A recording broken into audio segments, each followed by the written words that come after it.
Bienvenidos a un nuevo capítulo en nuestro canal de audiolibros de psicología. Es un placer estar aquí una vez más para compartir. Si están listos para explorar juntos este fascinante mundo, les animo a que se suscriban para no perderse ninguna entrega. Dejen su like si disfrutan del contenido y compartan para que más personas puedan beneficiarse de este material. Comencemos. Manual para el tratamiento cognitivo-conductual de los trastornos psicológicos. Volumen 1. Trastornos por ansiedad, sexuales, afectivos y psicóticos. Tratamiento cognitivo-conductual de los trastornos del estado de ánimo. Parte 17. Terapia cognitiva de la depresión. Introducción. La depresión es un problema humano tan frecuente en tantas culturas que se le ha denominado el resfriado común de los trastornos emocionales. La respuesta depresiva puede constituir una reacción ante un estímulo estresante externo, por ejemplo, una pérdida, o ser más característico del patrón de respuestas de una persona frente al mundo. Podría suceder como episodio único o ser parte de una serie recurrente de episodios, ocurriendo con distintos niveles de gravedad. Sin embargo, cuando aparece puede contribuir a problemas que van desde la disforia o el malestar leves, que deterioran el funcionamiento de un individuo, hasta deseos y acciones que tienen como objetivo final la muerte causada por el propio individuo. Aunque la depresión parece ser una respuesta universal, constituye, sin embargo, una respuesta que puede limitarse en su gravedad, reducirse en su frecuencia y tener un impacto que no llegue a amenazar o afectar a la persona durante toda la vida. La terapia cognitiva de Beck se desarrolló de forma específica en respuesta a la necesidad de tratamiento de la depresión y, así, la eficacia de la terapia cognitiva ha sido muy estudiada en sus aplicaciones a la depresión. Independientemente de las variaciones en la manifestación de los síntomas y en el curso de la depresión, el enfoque cognitivo sobre la conceptualización y sobre el tratamiento de la depresión empieza con la observación de los procesos, las estructuras y los productos cognitivos comunes que parecen mediar y moderar todos los casos de depresión. Este capítulo describe el concepto cognitivo de la depresión y las estrategias de tratamiento que han surgido a partir de esta conceptualización. El papel de las cogniciones en la depresión, desde la perspectiva de la terapia cognitiva, se interpreta a menudo erróneamente como un enfoque causal lineal simple, es decir, que las cogniciones, pensamientos, negativas causan la depresión. Si así fuera, las implicaciones para el tratamiento seguirían un razonamiento lineal igual de simple, es decir, el pensamiento positivo cura la depresión. Otro frecuente malentendido es que la perspectiva cognitiva se centra exclusivamente en los procesos internos de la depresión, excluyendo los acontecimientos externos o ambientales. La implicación de esta equivocación sería que una persona podría ser resistente ante la depresión independientemente de la gravedad de los acontecimientos de pérdida que tengan lugar en la vida de la persona. El concepto cognitivo de la depresión no considera que ninguno de estos dos modelos causales simples sea correcto. Por el contrario, la perspectiva cognitiva es un modelo de diátesis-estrés, es decir, los acontecimientos de la vida, los pensamientos, las conductas y los estados de ánimo están íntimamente unidos entre sí de manera recíproca. Las cogniciones, las conductas y los estados de ánimo tienen funciones de retroalimentación y de alimentación hacia adelante en un complejo proceso de procesamiento de la información, de regulación conductual y de motivación. Además, la perspectiva cognitiva implica a los primeros sucesos y aprendizajes de la vida en la creación de patrones de procesamiento de la información denominados esquemas. Estos esquemas pueden predisponer a las personas a vulnerabilidades específicas emocionales y mantener los problemas emocionales una vez que se han iniciado los patrones conductuales, cognitivos y del estado de ánimo. Es probable que la cognición esté relacionada con la mediación, vulnerabilidad, y con la moderación, manifestación y mantenimiento, de la depresión. Se considera que hay dos niveles de cognición que influyen en estos procesos. Estos dos niveles pueden describirse fácilmente como cogniciones profundas y cogniciones superficiales. Respectivamente, las cogniciones profundas se consideran factores predisponentes de vulnerabilidad que median el desarrollo de la depresión. A estas cogniciones se les ha colocado una serie de etiquetas que incluyen los esquemas, las actitudes, las suposiciones básicas y las creencias centrales. Kwon y OEI describen que este nivel de cognición se compone de componentes básicos, estables y transitacionales de la organización cognitiva. Dichos componentes se desarrollan en respuesta a las primeras experiencias de la vida, por medio del aprendizaje social y operante, y preceden o acompañan al primer episodio de depresión. Los esquemas pueden operar de forma activa, determinando la mayoría de la conducta diaria de la persona, o pueden ser latentes, desencadenados por acontecimientos específicos. Pueden ser apremiantes y difíciles de resistir, o no apremiantes o fácilmente contrarrestados o resistibles. El desarrollo de los esquemas es un proceso natural y necesario. Los esquemas son teorías o hipótesis simples que dirigen el proceso por medio del cual una persona organiza y estructura la información sobre el mundo. Guían la selección de información a la que la persona atiende o busca, dirigen los procedimientos modelo de búsqueda y proporcionan valores por defecto cuando falta información. Afectan no solo a la codificación de la información, sino también a procesos de recuperación de la misma. Al dirigir la codificación y la recuperación de la información, gobiernan la interpretación por parte de la persona de la experiencia o de la construcción de significados. Son un nexo para organizar la información. Tal como funciona el cerebro humano para procesar la información, compara, contrasta, crea categorías y arregla estas categorías en jerarquías o conjuntos agrupados. Estos conjuntos no son normalmente estáticos e inmodificables, ni tampoco inestables y volubles. Si fueran de alguna de estas formas, no podría tener lugar el aprendizaje. Por el contrario, en el proceso de adaptación descrito por Piaget, la información que llega se compara en primer lugar con el conocimiento, las categorías y las jerarquías existentes. El primer intento de la persona para vérselas con los estímulos internos o externos consiste en preguntar, ¿qué es y dónde encaja con mi conocimiento / experiencia pasados?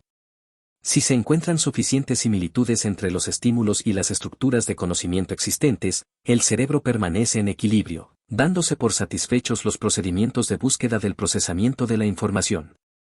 El nuevo acontecimiento se asimila por el conocimiento existente. Sin embargo, si existen suficientes diferencias, las reglas y las estructuras del conocimiento se modifican para acomodar los contrastes que se descubren. Si las alteraciones son muy pequeñas, probablemente el individuo necesitará hacer solo esos cambios mínimos necesarios para el afrontamiento. Por otra parte, si las diferencias son grandes, pueden crearse categorías totalmente nuevas basadas en contextos que ya ocupan su sitio o bien subconjuntos de un conocimiento existente. Tanto el contenido del conocimiento base como las reglas adquiridas y aprendidas que dirigen el procesamiento de la información de una persona forman la masa perceptiva, es decir, las suposiciones que hace una persona sobre el mundo y que determinan el planteamiento de ese individuo ante nuevas situaciones. Este proceso no es solo normativo, sino que también es eficaz. Una persona no puede atender a toda la información disponible que existe incluso en la circunstancia más simple. Se tiene que excluir cierta información. Otros elementos informativos tienen que colocarse en orden de prioridad e importancia con respecto a las decisiones que la persona tiene que hacer en esa situación. En la mayoría de las circunstancias, este nivel eficiente, global, del procesamiento proporciona un encaje lo suficientemente bueno para dirigir la conducta, las cogniciones superficiales, la autorregulación y el estado de ánimo de la persona. Es normalmente un proceso adaptativo. Las distorsiones cognitivas. Sin embargo, algunas cosas pueden ir, y de hecho van, mal. Aunque toda cognición se distorsiona por los procesos de construcción de significados y por la eficiencia y el conservadurismo básicos del procesamiento de la información, las cogniciones de las personas deprimidas se distorsionan de forma que crean malestar e interfieren con la conducta adaptativa. Los esquemas que son resistentes al cambio y a la adaptación hacen vulnerable al individuo ante las dificultades de adaptación. Los esquemas quedan formados en los primeros años de vida, en situaciones de elevada carga emocional, y reforzados a menudo por agentes o instancias creíbles y con autoridad. Se vuelven potentes para influir sobre las cogniciones, las conductas y los estados de ánimo de la persona cuando se desencadenan por un acontecimiento de la vida que la persona considera, en cierta manera, similar al acontecimiento original. Incluso si la similitud es insignificante, se pueden aplicar los esquemas aunque no encaje con ellos. Debido a que los esquemas dirigen las estrategias de búsqueda de la persona y la construcción de significados, es decir, las estrategias de interpretación, puede ignorarse la información inconsistente con los esquemas desencadenados o interpretarse de forma que no sea consistente con las interpretaciones validadas por consenso.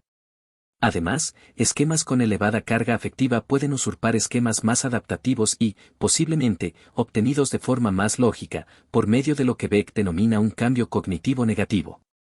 Este cambio se explicaría por los efectos de primacía y por el aprendizaje dependiente del estado. Para empezar, un esquema puede ser erróneo. Incluso en la situación original, el significado que una persona asigna a un acontecimiento puede representar una equivocación o una comprensión incompleta de la causa y el efecto o de sus implicaciones. En especial, cuando los esquemas se adquieren en la primera infancia, antes de los 7 a 8 años, las limitaciones cognitivas y de experiencia asegurarían, incluso sin que ocurran otros problemas, que algunos esquemas tempranos que persisten en la edad adulta serán inmaduros y constituirán la base de interpretaciones incorrectas. Añadido a esto se encuentra el impacto de fuentes altamente influyentes de interpretación, establecimiento de reglas y construcción de significados en la infancia, es decir, los padres del individuo. El poder de los padres, y la exposición repetida del niño a la construcción de significados por parte de ellos, asegura que dicha construcción de significados influirá de forma importante sobre la de los hijos. Incluso en situaciones aparentemente intrascendentes, el comentario de uno de los padres puede tener un efecto duradero sobre el punto de vista de la persona sobre sí mismo, el mundo y la experiencia. Las creencias y las actitudes que los padres comunican a los niños están sesgadas por el aprendizaje y la experiencia de vida de los padres. El esquema puede formar parte de un patrón de reglas familiares o culturales que sería casi indetectable por las personas mismas. Si las actitudes sobre el mundo, el sí mismo y la experiencia que los padres comunican a la persona están muy sesgados o están codificados con una fuerte carga afectiva, pueden convertirse en lo que Jung identifica como esquemas tempranos desadaptativos. Las personas interpretan sus experiencias de forma sistemáticamente sesgadas, con el fin de situar las experiencias a lo largo de una dimensión relevante. Se ignoran frecuentemente otras características dimensionales en ese momento. Se han identificado una serie de errores de procesamiento resultantes. 5 errores cometidos frecuentemente por las personas deprimidas son la inferencia arbitraria, la personalización, la abstracción selectiva, la sobregeneralización y la magnificación/minimización. Cada uno de estos representa la aplicación inapropiada de esquemas existentes, sin la adaptación a los aspectos únicos de la experiencia que traería respuestas conductuales y emocionales más adaptativas. La inferencia arbitraria ocurre cuando la persona saca conclusiones que no están en consonancia con la evidencia objetiva. Una persona que está deprimida hace interpretaciones negativas de los acontecimientos, cuando serían más apropiadas las neutrales o las positivas. Por ejemplo, una chica de 15 años concluyó que las personas que decoraron su casillero de la escuela le habían escogido para castigarla porque no les gustaba. Sin embargo, los decoradores de casilleros se consideraban en la escuela como un indicador de favor social. 2 tipos de interferencia arbitraria son el lector de mentes, donde el sujeto concluye que alguien está reaccionando negativamente ante él y no se molesta en comprobarlo, ella piensa que soy aburrido, y el error del adivinador del futuro, donde se anticipa que las cosas irán mal y el sujeto está convencido de que su predicción es un hecho establecido, olvidaré lo que tengo que decir. Me quedaré en blanco. Haré el ridículo. La personalización implica la asignación inapropiada de significados de autoevaluación a las situaciones.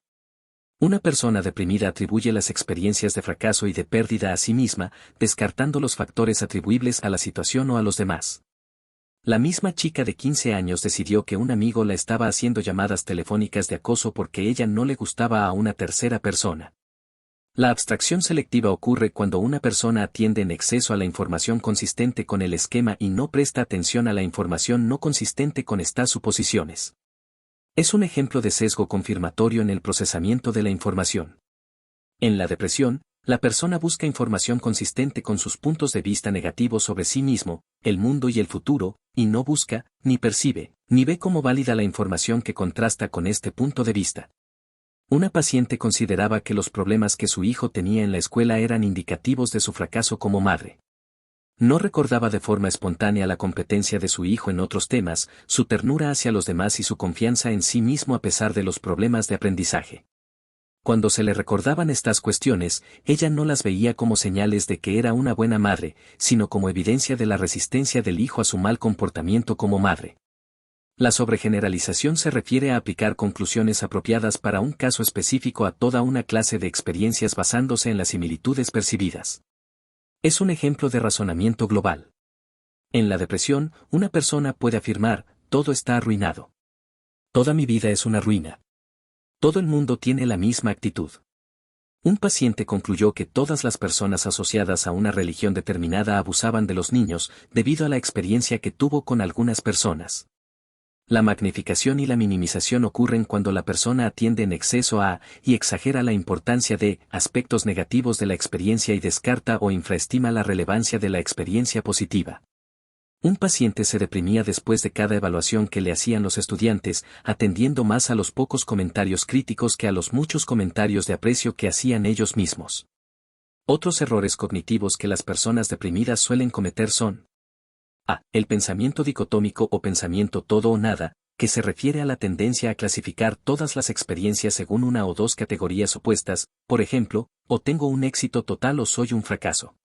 Para describirse a sí mismo, el paciente emplea las categorías del extremo negativo.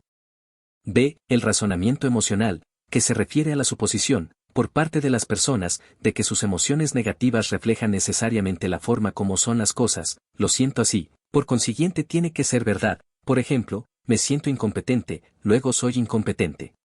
C. La descalificación de lo positivo, que se refiere al rechazo de las experiencias positivas, insistiendo en que no cuentan por alguna razón, por ejemplo, la alabanza fue inmerecida. De esta forma, el individuo mantiene unas creencias negativas que son contradichas por las experiencias diarias. D. Las afirmaciones de debería. Se refiere a que la persona intenta motivarse a sí misma con debes y deberías, como si tuviera que ser azotada y castigada antes de que se pudiera esperar que hiciese algo. Por ejemplo, deberían ser más amables conmigo. Los tengo que y tendría que constituyen también infractores. La consecuencia emocional es la culpa. Cuando la persona dirige los debería hacia otras personas, siente ira, frustración y resentimiento. E. La externalización de la propia valía, por ejemplo, lo que valgo depende de lo que los demás piensen de mí. F. El perfeccionismo, por ejemplo, tengo que hacer todo perfectamente o me criticarán y seré un fracaso. G. La falacia del control, por ejemplo, tengo que ser capaz de controlar todas las contingencias de mi vida. H. La comparación, por ejemplo, no soy tan competente como mis compañeros o supervisores. Los acontecimientos estresantes y los esquemas.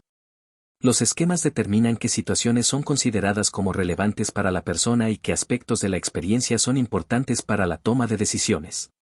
Es más probable que las personas se fíen del conocimiento pasado y de los patrones de conducta, esquemas, en las situaciones en las que la información no confirmadora no se encuentra inmediatamente presente, cuando la situación es abstracta en vez de concreta y cuando la situación es ambigua. Es más probable también que las personas deprimidas interpreten de forma negativa las situaciones con las características anteriores, especialmente cuando la persona considera que la situación es relevante para su propia valía. Además, los acontecimientos negativos tienen un mayor impacto sobre las personas que las actitudes o esquemas disfuncionales. De este modo, cuando un acontecimiento necesita más un análisis crítico, puede que sea menos probable que la persona se adapte y más probable que intente incorporar la nueva situación al repertorio existente de conocimiento y de respuestas. En las mejores circunstancias, esto tiene un propósito adaptativo, una rápida evaluación de una situación desconocida, utilizando el viejo conocimiento, puede salvar la propia vida. Pero llega a constituir un problema cuando la evaluación no tiene en cuenta información esencial que exigiría una respuesta diferente. La evaluación de los esquemas. Las reglas de una persona para el procesamiento de la información y el sesgo inherente a estas reglas no son observables directamente por los demás o no puede informar de ellos la persona. Aunque existen algunas medidas de actitudes disfuncionales o suposiciones básicas, una limitación de muchas de ellas es que confían en procedimientos de autoinforme estilo inventario. Por ejemplo, se ha criticado la escala de actitudes disfuncionales, EAD, por recoger supuestamente cogniciones superficiales en vez de cogniciones profundas y por estar afectada por la deseabilidad social. Por lo tanto, las actitudes disfuncionales medidas por la EAD pueden ser dependientes del estado. Una razón por la que la EAD puede tener acceso a las cogniciones superficiales en vez de a los esquemas centrales es que los esquemas, al menos los esquemas disfuncionales, suelen estar codificados afectivamente. En una situación emocionalmente neutral, pueden predominar en el informe de la persona esquemas más adaptativos. Algunas medidas corrigen el sesgo de autoinforme dando primacía al afecto, incluyendo viñetas que describen situaciones de la vida sobre las que se pide a los sujetos que manifiesten o respalden actitudes. Independientemente del nivel de cogniciones que se está evaluando por los instrumentos existentes, la investigación no apoya la conexión entre la tendencia a la depresión y las actitudes, incluso tal como las mide la EAD. Las cogniciones superficiales. Las cogniciones superficiales, o pensamientos automáticos, al contrario que las cogniciones profundas, son pensamientos relativamente inestables, transitorios y específicos a la situación. Surgen rápida y automáticamente, y parecen ser un hábito o reflejas. Aparentemente no están sujetas al control consciente de la persona y se aceptan sin crítica por parte de ésta, a quien le parecen perfectamente plausibles. Muy a menudo, el individuo no se da cuenta del pensamiento fugaz, aunque puede darse cuenta claramente de la emoción que le precede, lo acompaña o le sigue. A diferencia de los esquemas, que son relativamente inaccesibles a la introspección, estos pensamientos automáticos son accesibles por medio de la introspección y el autoinforme. Representan las conclusiones obtenidas por la persona basándose en las reglas del procesamiento de la información a las que siguen. Es decir, son los productos de los procesos y estructuras que comprenden los esquemas. Debido a que las reglas sobre el modo en que se procesa la información, esquemas, están sesgadas por la experiencia y el aprendizaje anteriores, los pensamientos automáticos tienden a girar sobre temas centrales, suelen ser repetitivos en el contenido y en el tono emocional. Existe una serie de medidas de los pensamientos automáticos o cogniciones superficiales, aunque no todos estos instrumentos se diseñaron con ese constructo en mente. Entre dichos instrumentos se incluyen el cuestionario de pensamientos automáticos, la escala de desesperanza de Beck, el inventario de ansiedad de Beck y otros. Los pensamientos automáticos se evalúan a menudo preguntando directamente a la persona sobre ellos. Cuando el terapeuta o el paciente notan un cambio en el afecto, una simple pregunta, ¿qué estás pensando en estos momentos?, interrumpe el pensamiento automático y facilita que la persona piense sobre su pensamiento. Metacognición. La tríada cognitiva. Las personas deprimidas no solo procesan la información de maneras característicamente distorsionadas, sino que el contenido de sus pensamientos es también característicamente negativo y gira alrededor de determinados temas. Estos temas son pensamientos sobre uno mismo, el mundo o la experiencia, y el futuro. El tono afectivo es normalmente negativo tanto en la atribución, explicación causal después del hecho, como en la expectativa, predicción.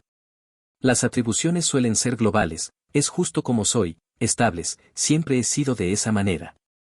Nunca cambiaré, e internas, tiene que haber algo que no funciona en mí. El contenido de cada área es evidente en las cogniciones manifiestas y encubiertas de la persona y se ven en la conducta verbal y no verbal de la misma. Aunque todas las personas tienen pensamientos negativos de vez en cuando, en personas gravemente deprimidas estos pensamientos ya no son irrelevantes, apenas percibidos. O pensamientos fugaces, sino que predominan en su conocimiento consciente. Además, los individuos deprimidos no creen que tengan el derecho o la capacidad para responder a estos pensamientos negativos de una manera positiva o adaptativa. El pensamiento negativo permanece tal como se ha formulado, sin respuesta que pueda mejorar la verbalización negativa. No se supone que los tres componentes de la tríada cognitiva, visión negativa de uno mismo, del mundo / la situación y del futuro, contribuyan por igual a la depresión de una persona. Por ejemplo, en un estudio se encontró que las visiones negativas de uno mismo y del mundo eran más frecuentes en el pensamiento de las personas deprimidas que las visiones negativas del futuro. Las visiones negativas del futuro son características de las personas suicidas. Las personas que experimentan una ira elevada junto con la depresión informan más a menudo de visiones negativas del mundo. Estas diferencias en la contribución de los componentes de la tríada cognitiva a la depresión de la persona requiere que la combinación idiosincrática de los pensamientos automáticos que comprende la tríada sean evaluados en colaboración. De esta forma, pueden identificarse las áreas específicas de interés para el sujeto y la terapia adaptadas a las necesidades idiosincráticas de la persona. El modelo integrador. Los esquemas, los pensamientos automáticos y las distorsiones evidentes en ellos se combinan para contribuir distal y proximalmente a la experiencia de la depresión por parte de la persona. Los esquemas, como procesos y estructuras distales, dan como resultado un estilo depresogénico de atribuciones negativas globales, internas y estables. Dicho estilo media el desarrollo de la depresión al crear una vulnerabilidad cognitiva que actúa conjuntamente con los acontecimientos negativos de la vida en un modelo diátesis-estrés. Además, los esquemas contribuyen, junto con los acontecimientos de la vida, al desarrollo del contenido cognitivo negativo a nivel de pensamientos automáticos. Los pensamientos automáticos en las personas deprimidas son acontecimientos proximales que son coherentes con las atribuciones negativas y las expectativas sobre uno mismo, el mundo o la experiencia, y el futuro. A este nivel, las cogniciones operan conjuntamente con los acontecimientos negativos de la vida, con el estado de ánimo, malestar, y con la conducta para mantener y modificar la manifestación de una depresión existente. La terapia cognitiva de la depresión. El enfoque que se adopta en la terapia cognitiva de la depresión es normalmente una intervención a corto plazo. Los ensayos clínicos han incluido generalmente periodos de tiempo que van de 12 a 20 semanas como una prueba razonable de la terapia cognitiva. En la práctica, el periodo de tiempo se adapta a las circunstancias particulares de la persona, incluyendo la coocurrencia de trastornos del eje Y, por ejemplo, ansiedad, trastornos del eje 2 u otros trastornos psicológicos y los acontecimientos de la vida experimentados o anticipados durante la terapia. Aunque la mayor parte de la mejora se observa en las primeras semanas de terapia, la prevención de las recaídas puede requerir sesiones que van más allá de la 16ª o la 20ª. Los terapeutas cognitivos son activos y directivos. El trabajo es a menudo de naturaleza psicoeducativa.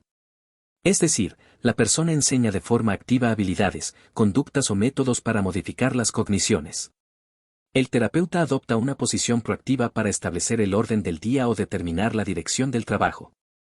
Además, estructura de forma activa la terapia. Sin embargo, hay límites para la directividad del terapeuta. La terapia cognitiva es un modelo de colaboración. Puesto que un objetivo principal es que la persona adquiera la capacidad de abordar las cogniciones y las conductas por sí misma, el curso de la terapia tiene que empezar con y ver un aumento de la capacidad de la persona para establecer la dirección, el contenido y el ritmo de la terapia. El enfoque de colaboración aumenta la sensación de eficacia de la persona y contrarresta las atribuciones negativas sobre sí mismo, el mundo y el futuro. Existen factores no específicos que tienen su impacto sobre la terapia cognitiva, lo mismo que sucede con todas las demás terapias. Entre aquellos se incluyen el desarrollo de una buena relación de trabajo, la empatía manifestada por el terapeuta, la experiencia de universalidad de la persona y la experiencia de esperanza dentro de la terapia por parte del sujeto. La terapia cognitiva de la depresión consiste en un modelo de afrontamiento o de adquisición de habilidades, en vez de un modelo de curación. Los esquemas no se erradican, sino que se modifican. Los pensamientos automáticos no se detienen, sino que se controlan y se contrarrestan. El terapeuta ayuda a la persona a desarrollar un rango de estrategias conductuales y cognitivas de afrontamiento para las exigencias presentes y futuras de la vida, y de esta forma modificar el estado de ánimo. La capacidad del individuo para controlar las cogniciones negativas y la percepción de autoeficacia para conseguirlo al final de la terapia predicen el mantenimiento de la respuesta a la terapia cognitiva. Los principales objetivos de la terapia cognitiva para la depresión son los pensamientos automáticos negativos que mantienen la depresión y los esquemas, suposiciones y creencias, que predisponen a la persona a dicho trastorno en un primer momento. El contenido principal consiste en ayudar a los sujetos a que se den cuenta de, y evalúen, las formas en que construyen el significado de sus experiencias y que experimenten con nuevas formas de responder, tanto cognitiva como conductualmente. Aunque la cognición es un objetivo básico de la terapia, los terapeutas cognitivos utilizan también un amplio rango de enfoques conductuales, con el fin de cumplir con los fines cognitivos y conductuales. El modificar las cogniciones disfuncionales, tanto a niveles superficiales como profundos, parece seguir un patrón típico, sea dirigido por el terapeuta o por el paciente. Un análisis de la tarea, llevado a cabo por Berlin, Mann y Grossman, identificó 3 requerimientos secuenciales. 1. Llegar a considerar las valoraciones cognitivo-emocionales como hipotéticas o subjetivas y, por consiguiente, sujetas a comprobación, investigación o examen. 2. Generar valoraciones alternativas y emplearlas como base para la acción y para más pensamientos, o como base para la búsqueda de patrones o la identificación de esquemas. Y 3. Generar suposiciones básicas más adaptativas, útiles o precisas, y utilizarlas como base para la cognición y la acción. La evaluación y la socialización para el modelo de terapia cognitiva. Tanto el curso de la terapia en general como una única sesión de terapia cognitiva siguen una secuencia específica de acontecimientos. Las primeras tareas de la terapia cognitiva consisten en la evaluación de la persona y de sus circunstancias, en la conceptualización del problema según el modelo cognitivo, en socializar a la persona al modelo cognitivo y en identificar los objetivos y las intervenciones apropiadas en consonancia con el modelo. Estas tareas se solapan y se entremezclan entre sí. La evaluación a menudo es, y así debería ser, terapéutica. El socializar a una persona al modelo de terapia es una intervención que por sí misma produce un cambio significativo y retroalimenta la evaluación y la conceptualización. La preparación de la persona para la terapia debe tener en cuenta el procesamiento de presotípico de información de la persona, incluyendo las distorsiones habituales de la misma. La baja eficacia de la persona deprimida puede llevarla a esperar que nada de lo que haga contribuirá a aliviarla y que cualquier mejora vendrá de los demás. Al mismo tiempo, pueden atribuirse cualquier fracaso a sí mismos, interno, a la permanencia de su estado de ánimo, estable, y a su carácter, global. Posiblemente esperan un alivio inmediato, automático y total y definir cualquier resultado que no sea esto como un fracaso. Una preparación estructurada y educativa, para la terapia cognitiva, puede afectar positivamente a la capacidad de la persona para implicarse en dicha terapia y mejorar los resultados de la misma. La preparación puede realizarse por medio de explicaciones didácticas, por medio de folletos o libros o a través de vídeos. La gravedad de la depresión del sujeto, tal como la mide el inventario de depresión de Beck, tiene un impacto negativo sobre la indefensión percibida ante los procedimientos preparatorios, como lo predeciría el modelo. Los pacientes informan que la mayoría de los aspectos útiles de la preparación son explicaciones sobre los síntomas, las causas y la terapia de la depresión y ejemplos de pensamientos, acciones y sentimientos frecuentes en la misma. La evaluación cognitiva del individuo deprimido incluye una serie de medidas, además de los procedimientos de evaluación habituales formales e informales. Se presta atención específica a la visión triádica de uno mismo, del mundo y del futuro, a las distorsiones evidentes en su estilo atribucional y de expectativas, y a la historia de desarrollo de los esquemas de la persona. Debería señalarse que la evaluación no tiene como objetivo ayudar al terapeuta o al paciente a etiquetar a la persona o a su estilo, sino determinar los puntos de intervención con potencial para el cambio y los métodos para iniciar la modificación deseada. Se investigan los acontecimientos de la vida que pueden haber desencadenado el episodio actual de depresión. La presencia de apoyo social se relaciona con la prevención de la recaída y de la recurrencia. El conflicto o el apoyo marital se encuentran fuertemente relacionados con la recaída o la recuperación en las personas casadas. Se exploran los mediadores, los moderadores, los precipitantes y las consecuencias de los pensamientos, de las conductas y de los estados de ánimo de los que informa la persona. A partir de la evaluación, se desarrolla una conceptualización de la depresión del sujeto. El proceso para la formación de esta conceptualización sigue los pasos de la observación, la formación y la comprobación de hipótesis, pasos que hemos pedido a la persona que siga en la misma terapia. 1. ¿Cuál es el problema? ¿Cómo afecta al individuo? La persona y el terapeuta desarrollan una lista exhaustiva de problemas. Se supone que los esquemas que crean la vulnerabilidad para la depresión manifestarán una serie de cogniciones, conductas y emociones que afectan a la vida del sujeto de muchas maneras. El examinar el rango de problemas puede indicar los esquemas subyacentes. 2. ¿Cómo se explica la persona el problema a sí misma? ¿Cuál es su modelo causal? ¿Cuáles son sus atribuciones y expectativas con respecto a su depresión? Estas se relacionan con las estructuras y los procesos cognitivos que se supone crean vulnerabilidad a la depresión, esquemas, y que afectan a su expresión, esquemas y pensamientos automáticos. 3. ¿Cómo produce la depresión la interacción de las cogniciones, las conductas y los acontecimientos de la vida del individuo? Se exploran las fuentes de estrés y de apoyo en el entorno del sujeto y cómo éste responde a ellas y las utiliza. ¿Qué explicaciones distintas de las que mantiene la persona podrían explicar estas conexiones? 4. ¿Qué pruebas existen del modelo de la persona y de cualquier otro modelo o hipótesis? ¿Cómo están manteniendo la depresión las cogniciones, conductas y el contexto del sujeto? 5. ¿Cómo llegó la persona a pensar y a comportarse de la forma en que lo hace? El terapeuta y el sujeto construyen una hipótesis sobre cómo se desarrollan las distorsiones y los sesgos cognitivos del individuo, normalmente examinando las experiencias infantiles que se relacionan con los esquemas. Esta es una búsqueda de los antecedentes, de las primeras conexiones estímulo-respuesta y de los episodios de aprendizaje social. 6. ¿Cómo explicaría esta hipótesis los acontecimientos actuales y los pasados? ¿Qué predicciones podrían hacerse sobre la forma en que los pensamientos automáticos y los esquemas de la persona se harán evidentes en, y afectarán a, los sentimientos y la conducta del sujeto dentro y fuera de la terapia? ¿Cuál sería la evidencia? 7. Si la hipótesis es correcta, ¿qué sugiere en términos de la intervención? El terapeuta y el sujeto pueden tener teorías o modelos diferentes sobre la depresión de la persona.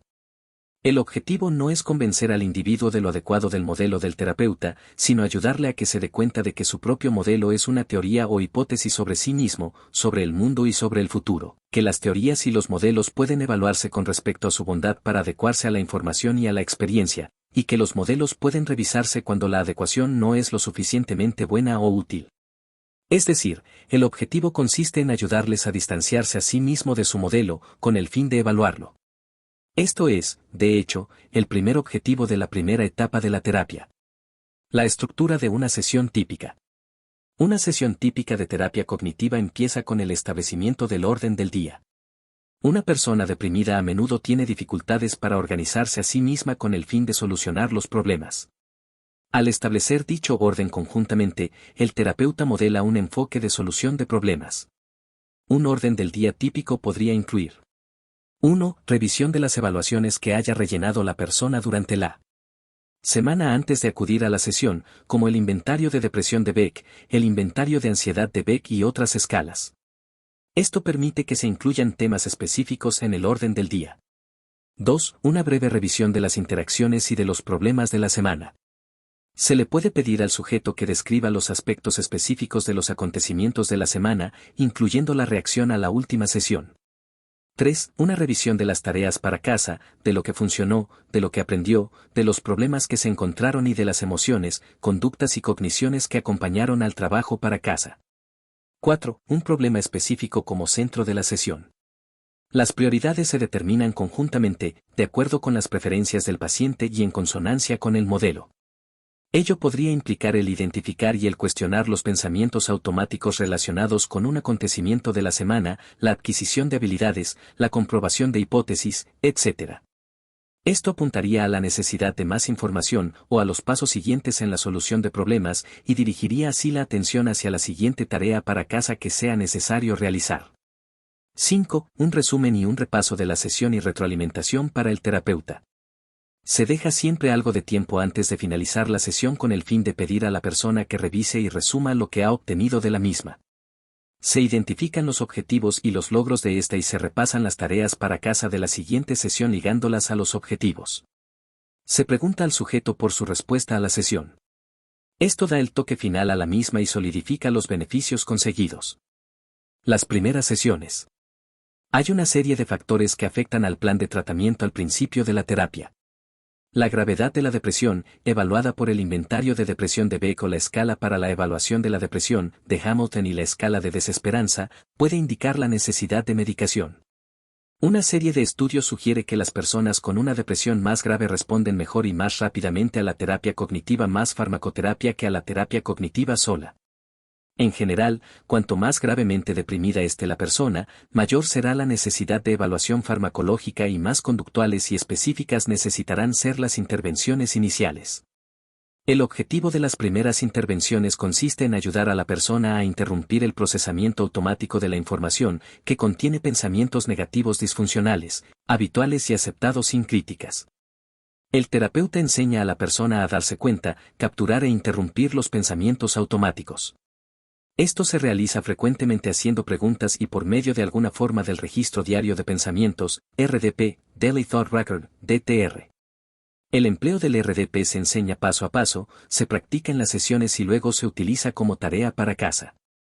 El RDP ayuda a conseguir ejemplos de los pensamientos automáticos en vivo de la persona para ser empleados en la evaluación. Para facilitar la metacognición, pensar sobre su pensamiento, independiente, para aumentar la autoeficacia y la esperanza. Para facilitar la generalización y la transferencia del aprendizaje y para disminuir la ansiedad concomitante por medio de la distracción. El RDP no se lleva a cabo totalmente en la primera sesión, en la que se introduce, sino cuando la persona es capaz y tiene la necesidad de hacerlo. El RDP puede adaptarse a la situación del individuo y a las características del mismo. Habitualmente descubrimos el formato del RDP conjuntamente con el sujeto empleando el descubrimiento dirigido, preguntando qué merecería la pena conocer y qué información podría ser más tarde útil. Además, modificamos los encabezamientos de las columnas para problemas específicos, para los niños o para los adolescentes. Sin embargo, los objetivos básicos y el formato, situación, pensamientos, conductas, se mantienen. Otras intervenciones tempranas se dirigen, de forma similar, a la evaluación y a la formación de hipótesis, a fomentar el movimiento, la distracción y a interrumpir el procesamiento automático. Por ejemplo, se pide a personas gravemente deprimidas que rellenen un programa de actividades. El individuo sigue la pista a sus actividades durante el curso de una semana, de varios días o de un día. Su percepción de «no puedo conseguir hacer nada» es un ejemplo de baja autoeficacia, expectativas negativas, minimización de lo positivo y maximización de lo negativo. El programa de actividades contrarresta estos pensamientos al permitir que la persona y el terapeuta examinen lo que aquella ha hecho realmente a lo largo de varios días. Además, el programa de actividades descubre la frecuencia de las actividades reforzantes o recompensantes. Ese programa de actividades se emplea también para programar tareas, aumentar la autoeficacia y contrarrestar la desesperanza, dividir tareas complejas en pequeños pasos, y contrarrestar la conducta y los patrones de pensamiento de todo o nada. Se pueden programar actividades agradables para aumentar el refuerzo. Los individuos deprimidos tienen dificultades para identificar alternativas. Sus recuerdos son congruentes con su estado de ánimo. A menudo tienen dificultades para identificar las actividades agradables que han realizado. Es importante que el terapeuta evalúe el potencial del sujeto para el agrado y la variedad de las actividades y que estimule el recuerdo o la creación de alternativas agradables que puedan emplearse como autorreforzadores. El programa de actividades puede incluir más tarde evaluaciones del agrado y de la destreza. Aunque esto se describe a menudo como una técnica conductual, el propósito de esas evaluaciones desde la perspectiva de la terapia cognitiva es tener un efecto sobre las expectativas. Se pide al individuo que haga predicciones sobre su capacidad para afrontar y disfrutar de las actividades o acontecimientos anticipados. Esto evalúa las expectativas negativas de la persona. Los sujetos deprimidos habitualmente sobreestiman las dificultades de la tarea e infraestiman tanto su capacidad para afrontarla como su potencial para obtener placer de ella. Después de que tienen lugar los acontecimientos programados, se pide a la persona que vuelva a evaluar su dominio de y el agrado producido por la tarea o el acontecimiento. La diferencia entre expectativas y experiencia demuestra el efecto de las cogniciones sobre la conducta y el estado de ánimo. A menudo la actividad que se evalúa es una de la que el sujeto se habría retirado o evitado, debido a predicciones negativas. Puesto que frecuentemente el dominio y el agrado del paciente son mayores que los anticipados, se fomenta en el sujeto el planteamiento de que, lo que uno siente no es la realidad, y la decisión de actuar de una determinada manera se aleja un poco del procesamiento automático con base emocional. Por medio de estos registros y exploraciones del pensamiento y del comportamiento del individuo entre y dentro de las sesiones, se buscan patrones en el pensamiento y en la conducta y se ponen al descubierto, de acuerdo con el modelo cognitivo integrador. Los cambios del afecto dentro de la sesión son señales para comprobar los pensamientos automáticos, preguntando, ¿qué estás pensando en estos momentos? Se identifican los patrones del contenido, del estímulo y de las consecuencias conductuales o emocionales, modelo ABC o EORC. Esto lo podemos ejemplificar en los dos casos siguientes. Caso A. Una mujer de 35 años se volvía llorosa, deprimida y ansiosa cada vez que su madre la llamaba por teléfono. La madre había sido muy crítica y la había maltratado cuando la paciente era una niña. La madre pegaba, pellizcaba y regañaba a su hija adulta por cualquier deficiencia percibida. Las llamadas telefónicas de aquella antecedente siempre tenían como resultado pensamientos de automenosprecio y suicidas en la paciente. Estos eran tanto pensamientos automáticos, no lo puedo soportar. Estaría mejor muerta, como creencias básicas, no soy buena. ¿Para qué? Nunca seré mejor. Es culpa mía. Respondía con un aislamiento importante y un aumento de la dependencia hacia su mando, consecuencia. Caso B. Un niño de 10 años identificaba cualquier actuación en la escuela que no fuera perfecta, antecedente, como un fracaso y como prueba de su falta de valía, creencia básica sobre los fundamentos de la valía. Se volvió pesimista y malhumorado y se aislaba en detalladas fantasías que giraban sobre temas de la muerte y la inmortalidad, consecuencia. En las primeras sesiones de terapia se utilizan técnicas específicas, como la técnica de la flecha descendente, para llevar a la conciencia los procesos de construcción de significados y las suposiciones subyacentes de la persona. La técnica de la flecha descendente implica hacer a la persona una serie de preguntas sobre el significado y las atribuciones causales de sus pensamientos o experiencias, ¿y qué significaría eso? ¿Y si fuese así, qué implicaría? ¿Y si fuera ese el caso, qué pasaría entonces? El clarificar el significado idiosincrásico entraña también hacer explícito el razonamiento y la construcción de significados del sujeto. El terapeuta interrumpe el empleo por parte del paciente de las generalizaciones y expresiones globales y le pide que sus términos sean específicos y descriptivos. Se anima y se ayuda a que el paciente clarifique palabras que expresan absolutos, como siempre y nunca, o categorías globales de personas, como todos, para desbaratar el pensamiento global. Estas técnicas ayudan al sujeto a hacer explícito su cadena de asociaciones y su razonamiento causal. Exponen el modelo o la hipótesis de la persona y la animan a que sea metacognitiva, que piense y se pregunte sobre su proceso de construcción de significados. Aunque es muy posible que cambie los esquemas solamente por medios conductuales o experienciales, la terapia cognitiva asume que el distanciamiento cognitivo de las suposiciones básicas y el considerarlas como hipotéticas y subjetivas, en vez de verdaderas, hacen más fácil el proceso de cambio. Otra intervención utilizada a menudo por los terapeutas cognitivos al comienzo de la terapia es etiquetar y ayudar al paciente a hacerlo, sus distorsiones cognitivas.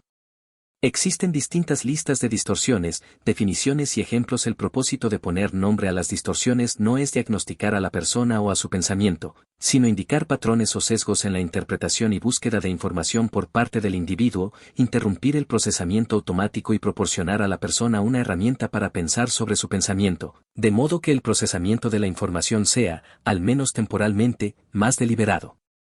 La técnica de la triple columna se utiliza para etiquetar la distorsión cognitiva y proponer, además, una respuesta más racional.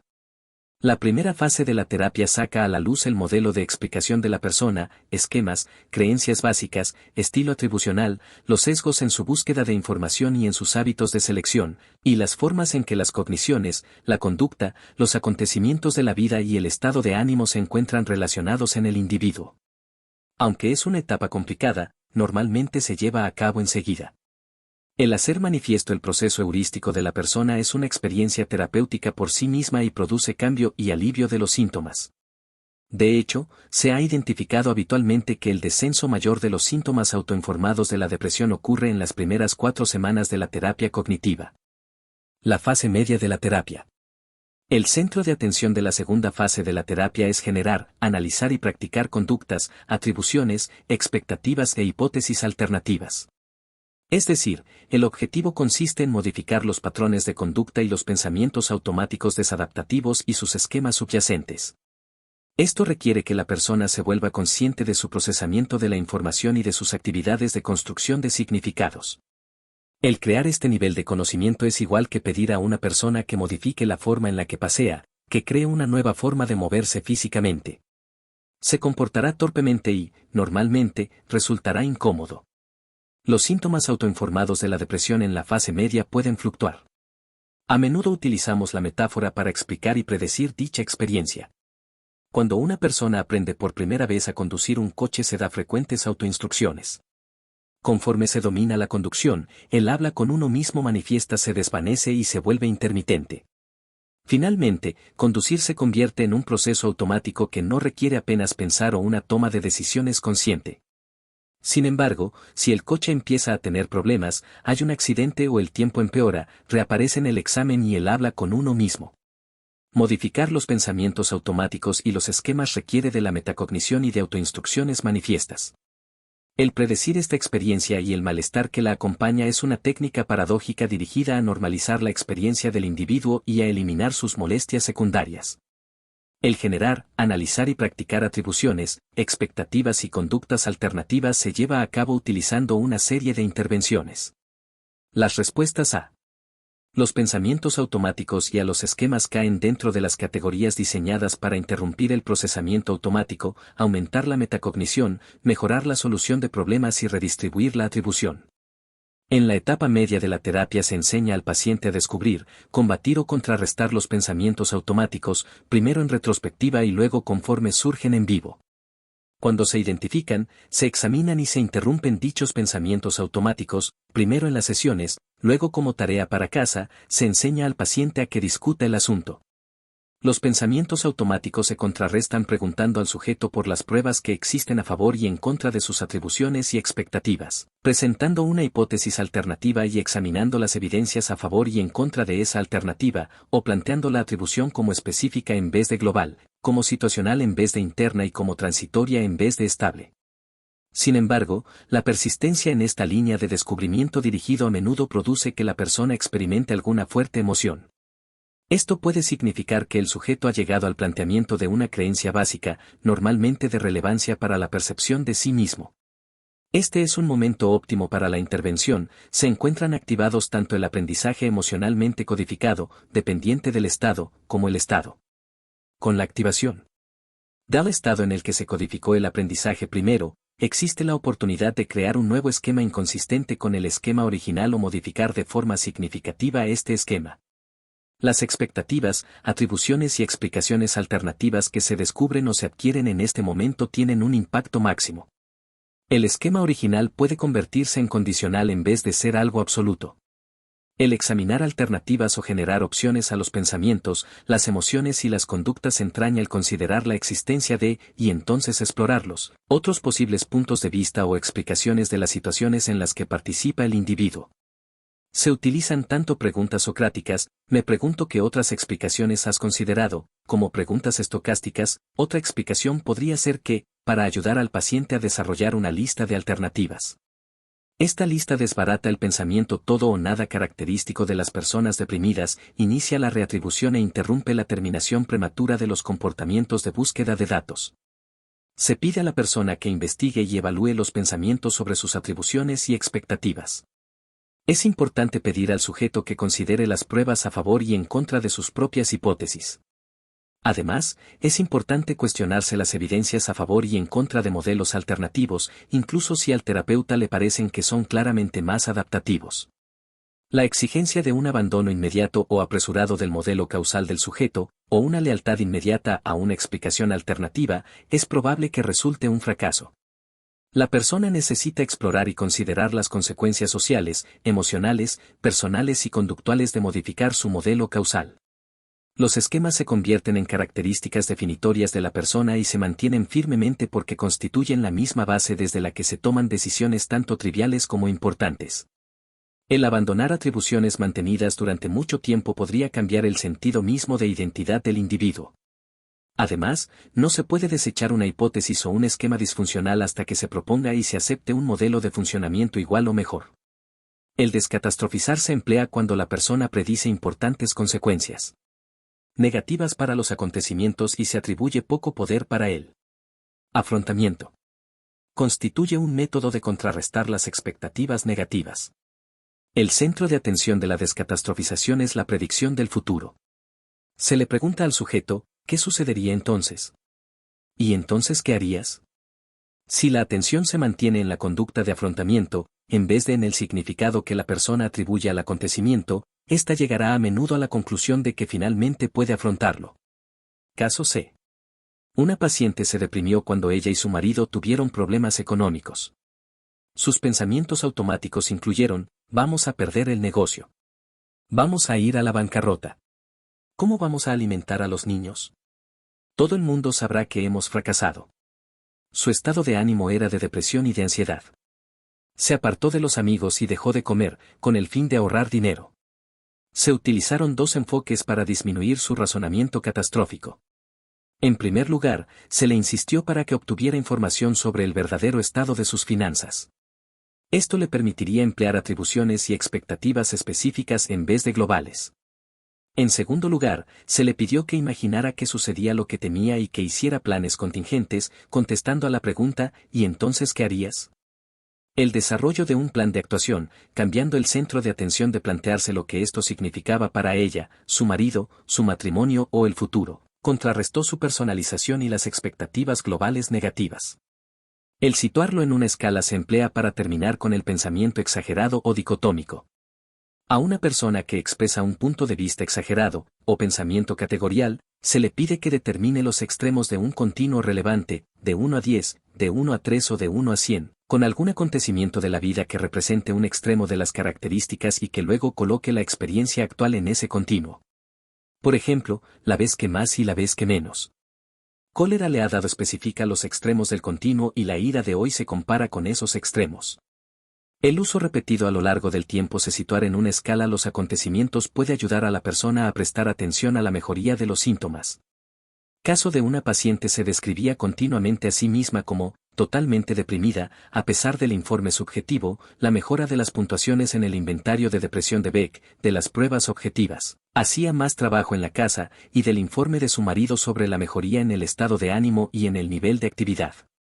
Se le preguntó, ¿cuál fue el día en que se sintió más deprimida?, y describió el día en que se le diagnosticó cáncer a su querida hermana. A dicho día se le asignó el valor de 1. Empleando estos anclajes y llevando un registro de acontecimientos o de días evaluados en esta escala de referencia, fue capaz de situar su experiencia diaria de la depresión en perspectiva.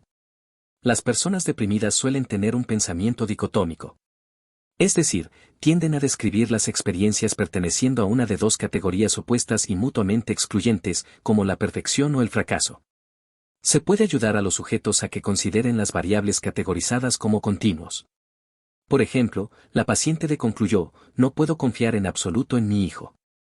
El situarlo en una escala le ayudó a descubrir que aunque no se podía confiar totalmente en su hijo, tampoco era una persona en la que no se pudiera confiar en lo absoluto. Esto llevó a una discusión de los factores específicos, en vez de globales, externos, en vez de internos, situacionales, en vez de permanentes, que correlacionaban con ejemplos de honestidad y deshonestidad en el hijo. La externalización de las voces es un método para identificar los esquemas y los pensamientos automáticos, con el fin de evaluarlos, examinarlos o contrarrestarlos. Además, puede ayudar a identificar el origen de los esquemas que, junto con los acontecimientos de la vida, generan los pensamientos. La externalización de las voces hace manifiesto el diálogo interno que fluctúa entre esquemas disfuncionales a esquemas más razonables. Se utiliza cuando el sujeto informa o muestra cierto conocimiento de puntos de vista alternativos, pero tiene problemas para mantenerse en el punto de vista más útil o adaptativo. Se pide al individuo que informe del pensamiento automático y de la respuesta racional o más adaptativa a ese pensamiento. Luego estas dos voces se hacen más explícitas.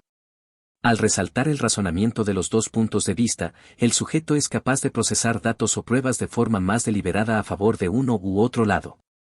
A veces el terapeuta representa el papel de la más débil de las dos voces, con el fin de que el razonamiento se sostenga durante el tiempo suficiente para el examen deliberado de la información. Más tarde, en la terapia, se puede utilizar la externalización de las voces para ayudar a la persona a practicar la interrupción del procesamiento automático e implicarse en un procesamiento de la información más deliberado, y a representar los acontecimientos estresantes anticipados. La comprobación de la hipótesis. El proceso que implica el desarrollo de hipótesis sirve para enseñar uno de los pasos de la solución de problemas y mejora la sensación de eficacia de la persona. Poner en una lista las ventajas y las desventajas puede hacerse oralmente o por escrito. Plasmar el proceso en papel hacia la solución de problemas más concreta. Posibilita más deliberaciones sobre alternativas y permite la comparación de ambos lados de la situación. Crea un registro del proceso que la persona puede emplear como modelo en una futura solución de problemas. De nuevo, es importante poner en una lista las ventajas de las conductas o atribuciones disfuncionales del sujeto lo mismo que las desventajas de alternativas más adaptativas. El examen de las experiencias de la vida por medio de experimentos cognitivos y conductuales permite al sujeto poner a prueba atribuciones y expectativas sobre sí mismo y su situación. Esto puede llevarse a cabo dentro de las sesiones a través de la representación de papeles, de procedimientos que utilizan la imaginación o de la adquisición y prácticas de la habilidad. La comprobación de hipótesis a menudo incluye tareas fuera de la terapia, tareas para casa, que requieren que las personas se observen a sí mismas y a los demás, o que actúen de maneras diferentes a aquellas que son consistentes con los esquemas, para recoger información sobre la validez de las expectativas y las atribuciones. Estas comprobaciones tienen que incluir mecanismos a prueba de fallos que permitan éxitos parciales, predigan dificultades y proporcionen a la persona una manera de responder a los problemas que ocurran. A la paciente del caso A se le ayudó a desarrollar una hipótesis alternativa sobre la conducta cruel y de maltrato de su madre, una que se centraba en atribuir la conducta de la madre a la necesidad de un control absoluto y contrarrestar. De esta forma la atribución interna de la paciente. Durante las sesiones, la paciente puso en una lista las distintas tácticas de control que su madre empleaba durante las llamadas telefónicas y el orden en el que las utilizaba. Ella hipotetizó además sobre las razones de las distintas tácticas y su orden. Colocó esta lista cerca del teléfono. Durante las siguientes 2 llamadas telefónicas de la madre, contrastó las tácticas y el orden de esta con la predicción escrita y la hipótesis del control dictatorial de la madre. Esto era útil por sí mismo, puesto que ayudaba a la paciente a interrumpir sus pensamientos automáticos y a sumergirse en un procesamiento de la información deliberado. La paciente practicó la comprobación de las afirmaciones de la madre, por ejemplo, eres una horrible ama de casa. Frente a la evidencia. La paciente exploró luego modos alternativos de responder a la conducta de la madre, utilizando la arcatribución. Estableció un método firme, pero sin enfrentamientos, de terminar las conversaciones tan pronto como la comunicación de la madre se convertía en injuriosa. Esto se generalizó más tarde a las interacciones cara a cara entre la paciente y su madre, y a la conducta y comunicación de la madre con los hijos de la paciente. Durante la comprobación de la hipótesis y la producción de soluciones alternativas, los pacientes a menudo son pesimistas sobre las consecuencias de cambiar los patrones existentes. Se necesita identificar las consecuencias y las reacciones realistas de los demás y se tienen que hacer planes para minimizarlos. Efectos negativos para los pacientes y otras personas importantes de sus vidas. Esto tiene un interés práctico, es poco probable que se mantengan las alternativas seguidas por consecuencias negativas, incluso si se puede demostrar que son más sanas o útiles en otros aspectos. Cuando se pueden anticipar los pensamientos automáticos y los hábitos o patrones conductuales que requieren cambios, se ayuda a los pacientes a desarrollar conductas, imágenes y pensamientos alternativos. El imaginarse en detalle el estado de los objetivos o los resultados deseados y el desarrollar autoverbalizaciones de afrontamiento para emplearse en la persecución del objetivo y, en particular, para contrarrestar los pensamientos automáticos negativos anticipados, es esencial para llevar a cabo un cambio cognitivo y conductual fuera de la sala de terapia. Este proceso empieza pidiendo a la persona que considere el peaje, el impacto o el precio que pagan por las conductas o los pensamientos negativos o que investiguen el valor global de mantener las cogniciones, emociones o conductas presentes. Se puede ayudar al paciente a desarrollar autoverbalizaciones o conductas que exijan un precio menor o que sean más útiles. Aunque la terapia cognitiva conceptualiza el proceso de cambio recalcando la interacción entre las cogniciones, el estado de ánimo, la conducta y los acontecimientos de la vida con el énfasis puesto en la cognición, las técnicas conductuales se han empleado desde siempre en la terapia cognitiva. Este proceso de cambio no está completo hasta que afecte a los patrones conductuales del individuo. La programación de actividades, las técnicas que utilizan la imaginación y otros procedimientos ya mencionados conllevan aspectos tanto conductuales como cognitivos. Las técnicas consideradas conductuales, pero empleadas a menudo en el repertorio del terapeuta cognitivo, incluyen el entrenamiento en habilidades sociales, el entrenamiento en asertividad, la asignación de tareas graduadas para la aproximación sucesiva, el ensayo de conducta, la exposición en vivo y el entrenamiento en relajación. Estas se utilizan para mejorar las estrategias de afrontamiento por medio de la enseñanza directa y la práctica de habilidades específicas. De funcionamiento interpersonal, de solución de problemas y de autorregulación. En las manos de un terapeuta cognitivo se resaltan los aspectos cognitivos de cada uno de estos procedimientos. Es decir, se presta atención en la terapia a las autoverbalizaciones de atribución y de expectativa que acompañan a la introducción y al dominio de cada técnica o habilidad, además de a la actuación conductual. El empleo de la emoción en terapia. La emoción y el estado de ánimo son aspectos centrales de la terapia cognitiva.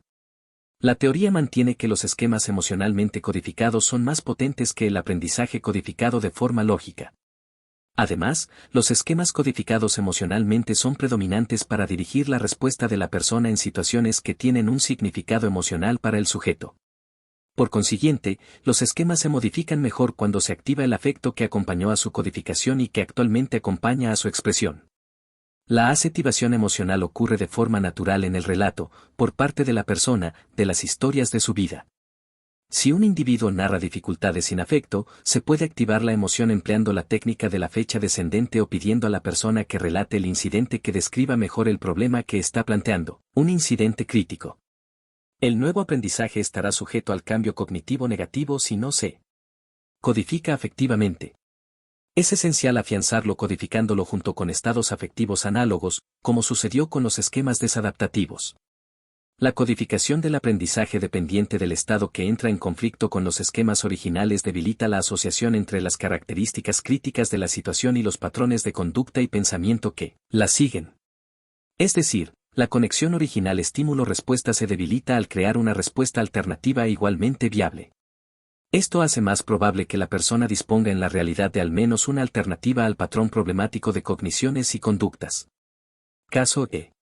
Una paciente con una historia de abuso grave por parte de su padre decidió cortar las relaciones con su familia cuando su hermano y su madre prefirieron seguir con el padre después de haber sufrido ella este abuso. Esta decisión tan difícil y la tranquilidad por parte de su familia ante su marcha lo experimentó como abandono, una atribución global y estable. Se describió a sí misma como huérfana y experimentó esta pérdida con una grave depresión. Se definía a sí misma como una víctima, no solo del abuso del padre, sino también del abandono por parte de su madre y de su hermano. Describió la última experiencia de rechazo, y su experiencia cuando hizo que su madre se enfrentara al relato que contaba los abusos del padre, en una sesión conmovedora y llena de lágrimas. Después de oír y responder a su dolor y a su pérdida, el terapeuta hizo una pausa y afirmó: «Me encuentro un poco confuso. Me parece que, en vez de ser abandonada, marginada, sucedió algo muy diferente. Me parece que tomó una decisión para salvarse a sí misma». Esta intervención demostró ser esencial en la terapia de la paciente. La nueva atribución era interna en su locus de control, situacional en vez de estable y específica a la circunstancia en vez de global. Se presentó en un momento en que la persona estaba haciendo un recuento de forma activa y afectiva de la atribución negativa original. La nueva atribución compitió con éxito ante los viejos esquemas cuando posteriormente la paciente pensó en, y tuvo contacto con, la familia. Las tareas para casa. La terapia cognitiva puede distinguirse por su enfoque de la transferencia y la generalización a través del empleo de las tareas para casa entre sesiones. La extensión sistemática del trabajo de la terapia a las horas sin terapia tiene como resultado una mejora más rápida y amplia. Las habilidades, las nuevas cogniciones y las nuevas conductas tienen que aplicarse a la vida real. El aprendizaje y los cambios relativos a una situación deben generalizarse de forma activa a situaciones similares.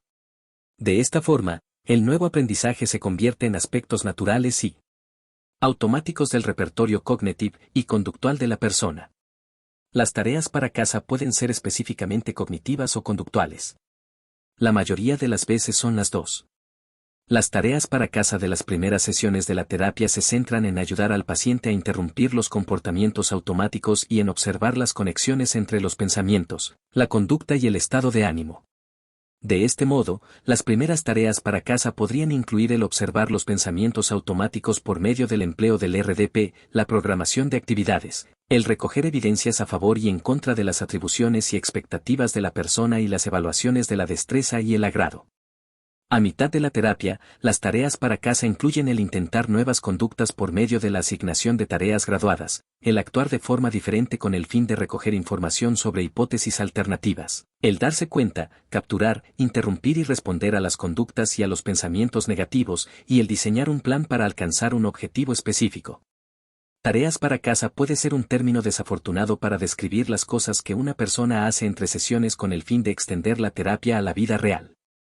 Conlleva connotaciones que, para algunos, puede sonar autoritario, sugiriendo que se mandan tareas para casa. En la terapia cognitiva, las tareas para casa deberían surgir de modo natural del contenido de la sesión y estar relacionadas con la conceptualización del terapeuta y del paciente, sobre la depresión del sujeto y con el modelo clínico. Es decir, las tareas deberían ser algo que se supiera que facilita los cambios deseados. La adherencia de los pacientes a las recomendaciones de que actúen entre sesiones para extender su terapia se encuentra afectada por la forma en que se conciban las tareas para casa, el seguimiento que se dé y la complejidad de las mismas tareas. Meichenbaum y Turk han proporcionado una serie de sugerencias para incrementar la adherencia. 1. Las tareas para casa deberían plantearse en conjunto.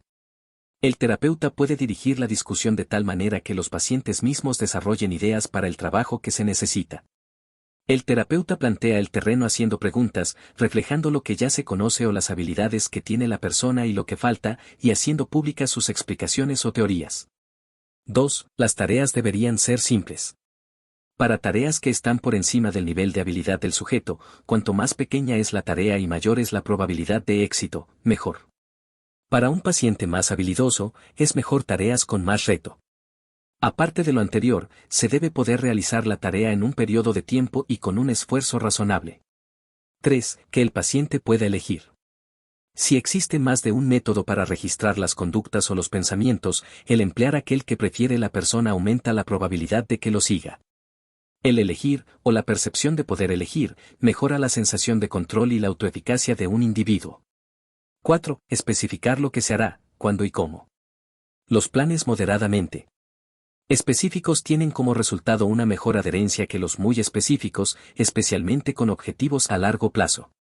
Los planes moderadamente específicos permiten elegir al sujeto y le implica en una toma de decisiones. 5. Cuando sea posible que otras personas importantes de su entorno participen en la tarea, en reforzar al sujeto por realizar o completar la tarea y en determinar la misma. 6. De modo directo, y paso a paso, enseñar las habilidades de observación, incluyendo el registro, la interpretación y la utilización de los resultados. 7. Especificar las contingencias que seguirán a la adherencia o a la falta de ella. Especificar los resultados que se pueden esperar de la tarea o el propósito de la misma. Hacer pública la explicación razonada de la tarea. Aún mejor, hacer que la persona descubra dicho razonamiento como parte de un diseño en colaboración de la tarea. 8. Ofrecer pequeños contraargumentos sobre la terminación de la tarea. Por ejemplo, anticipar dificultades, retrocesos, obstáculos con los que es probable que se encuentre la persona al intentar realizar la tarea. Ayudar al sujeto a planificar respuestas conductuales y cognitivas ante los obstáculos y a identificar el éxito o la realización parciales como útiles. 9. Proporcionar al sujeto retroalimentación sobre la adherencia y sobre la precisión de su realización de la tarea. Hay que olvidarse del producto y concentrarse en el intento, el esfuerzo y la nueva información son más importantes que los resultados específicos. 10. Registrar las conductas positivas en vez de las negativas. Asignar tareas para hacer en vez de tareas para no hacer. Planificar una cognición o tarea sustitutiva, especialmente cuando la tarea implica la interrupción de un viejo hábito. En ausencia de un plan mejor, la persona volverá a caer en viejas cogniciones y conductas. 11. Ayudar al sujeto a que atribuya internamente el éxito y las mejoras que resultan de la adherencia. Las personas deprimidas suelen autoatribuirse la culpa y considerar que los buenos resultados o acontecimientos se deben a fuerzas externas, incontrolables. Selton y Levy sugieren que la asignación de una tarea para casa debería especificar lo que la persona tendría que hacer, con qué frecuencia o cuántas veces, cómo debe registrar sus esfuerzos, qué debe llevar a la siguiente sesión, por ejemplo, el registro, y las consecuencias o contingencias que esperan a la adherencia o a la no adherencia. Un ejemplo de tarea para casa es el aplicado en el caso anterior, cuando se pidió a la paciente que observara y registrara la conducta verbal abusiva de su madre, con el fin de verificar que la percepción de la conducta de su madre y su propósito eran correctos. La paciente traía el registro y un RDP de sus sentimientos y de sus pensamientos automáticos antes y después de las llamadas telefónicas de su madre. La conexión entre las expectativas, las atribuciones y la depresión quedó clara en sus registros. Incluso más claro quedó que al considerar que la forma como se comportaba la madre arrojaba información sobre esta, pero no sobre la paciente misma, disminuyó significativamente sus pensamientos y estado de ánimo deprimidos. La segunda fase de la terapia ayudó a la persona a generar, evaluar y practicar conductas, atribuciones, expectativas e hipótesis alternativas. Se modificaron los pensamientos automáticos y los patrones de conducta desadaptativos, así como los esquemas subyacentes. La paciente ha sido consciente, de forma continua, de su proceso de información y de sus actividades de construcción de significados.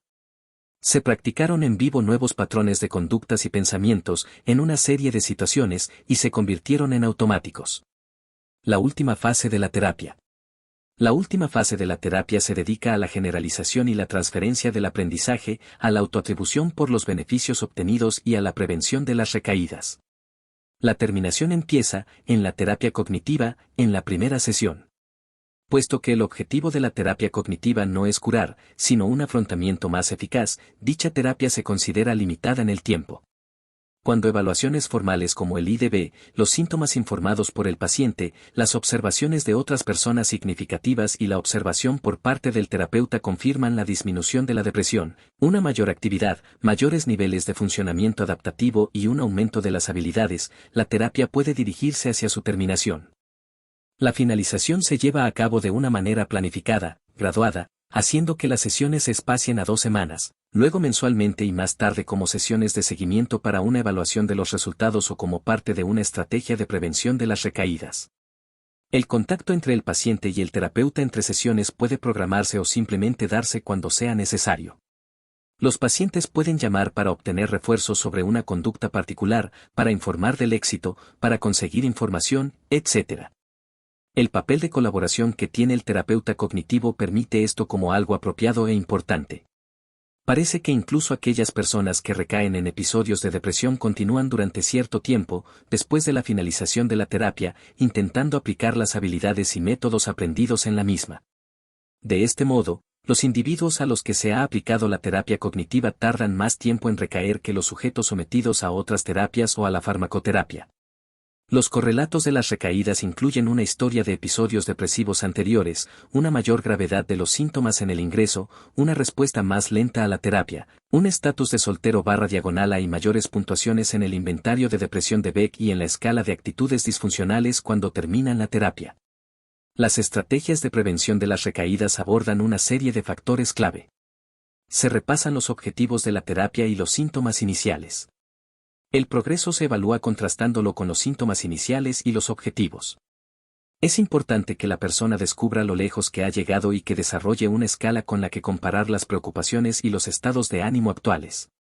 Se pide al sujeto que explique los cambios que se han producido. ¿Qué cambió? ¿Cómo sucedió? ¿Qué hizo el individuo para que tuviera lugar el cambio? El propósito consiste en autoatribuirse los éxitos experimentados. Además, se pide a la persona que identifique el nuevo aprendizaje y las nuevas actitudes y habilidades y que las compare con las antiguas. A menudo hacemos que los pacientes listen las cosas que se llevarán de la terapia y que planifiquen dónde guardarán esta lista para tener una referencia y un recordatorio fáciles. Se pide al individuo que anticipe los estímulos estresantes. El terapeuta se asegura que la lista incluya acontecimientos similares a aquellos que llevaron a la persona a terapia, acontecimientos parecidos a aquellos que, se supone, se encuentran en el origen de los esquemas depresogénicos subyacentes y acontecimientos de la vida anticipados, como transiciones evolutivas con las que se encontrarán tanto ella como su familia. Se pide al sujeto que se imagine tan vívidamente como le sea posible que esos acontecimientos están ocurriendo o se han producido ya, y que identifique las habilidades, las reatribuciones y los nuevos patrones de conductas o cogniciones que pueden traerse a colación para soportar el acontecimiento estresante. Este ensayo conductual y en la imaginación se lleva a cabo con tantos detalles específicos como sea posible, con el énfasis puesto en conductas y pensamientos de afrontamiento, en la autoatribución de los esfuerzos y el éxito, y en acudir al empleo de nuevos recursos. Se fomentan la utilización del ingenio y de lo que ha aprendido en la terapia. Finalmente, se aborda el significado de la terapia para el sujeto y su vida, y el significado de la relación con el terapeuta. El objetivo consiste en integrar la experiencia de la terapia en la historia personal de la persona, de modo que se vea como parte, en vez de algo que está fuera, de su vida. Conclusiones. La terapia cognitiva de Beck se desarrolló específicamente en respuesta a la depresión. El enfoque cognitivo a la conceptualización y tratamiento de la depresión empieza con la observación de las estructuras, procesos y productos cognitivos que parecen mediar y moderar todos los casos de depresión. El papel de las cogniciones en la depresión se ha malinterpretado a menudo como una causalidad lineal simple, las cogniciones negativas causan la depresión. Otro malentendido del modelo de terapia cognitiva es que esta perspectiva implica a los procesos internos de la depresión excluyendo los acontecimientos del entorno. La perspectiva cognitiva es un modelo de diátesis estrés en el que los acontecimientos de la vida, los pensamientos, las conductas y el estado de ánimo están íntimamente unidos entre sí de manera recíproca. Las cogniciones, las conductas y los estados de ánimo sirven a funciones de retroalimentación y de información hacia adelante en un complejo proceso de procesamiento de la información. Además, la perspectiva cognitiva implica al aprendizaje y a los acontecimientos de la vida tempranos en la creación de los patrones del procesamiento de la información. Estos patrones pueden predisponer a las personas a vulnerabilidades emocionales específicas y mantener los problemas emocionales una vez que se han iniciado los patrones conductuales, cognitivos y del estado de ánimo. El modelo cognitivo ha madurado de forma significativa en las últimas 2 décadas. Partiendo como un modelo periférico que se veía como una derivación mecanicista y centrada en las técnicas procedente de la terapia de conducta, la terapia cognitiva se ha convertido en un modelo importante y central en el tratamiento de un amplio rango de trastornos emocionales. El interés transcultural en la terapia cognitiva es una expresión de la naturaleza del modelo orientado hacia el proceso, en cuanto opuesto a modelos que se orientan al contenido y puede que no se adapten a distintas culturas. Se ha convertido en una expresión del zeitgeist de la terapia y sirve como un punto de encuentro para muchos terapeutas de diferentes posiciones teóricas.